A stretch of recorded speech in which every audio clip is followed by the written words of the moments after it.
De zinnenwieder van de maan flink bij. En de HT-races die hier dreig maar een stevige wind uit het oosten en zuidoosten waai. Wel, de komende dagen wat minder wind en hegere temperaturen. En juwet wie het wat temperaturen onbelangrijk tot opvlak.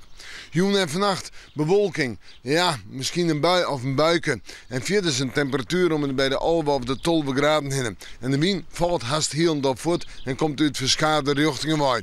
Zeg maar een zwakke ontmatige wind. Dan morgen dag. Een dag met zinnen, een dag met bewolking en misschien een licht buikje in het noorden, noordwesten. Maar daar blijft het denk ik bij, dus een droege dag zeg maar. En de temperaturen morgen zijn 16 en 20 graden en dan komen we meer op gewone temperaturen uit voor deze tijd van het jaar. Wat zal dat noffelijk wezen in dit lange weekend? Ja. De wind zwak ontmatig, krijgt hier ontrijden. Nou steeds maar uit zuidwest en noordwest, dat is het zo ongeveer. Dan zetten we terug naar de joentijd en de nacht. Buiig waar, snijden ik een aantal buien of buikjes, snijden ik een hege temperatuur, 16 en 21 graden. En dan hebben we toch goed opplakken, simmerwarmte.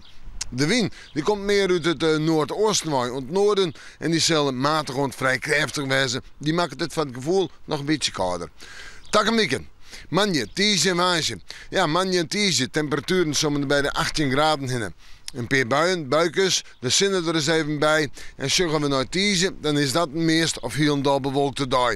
Op waasje komt de zin ik er vast in, een wat hegere temperatuur, 19 graden. En we maken morgen maar weer even in het waasje.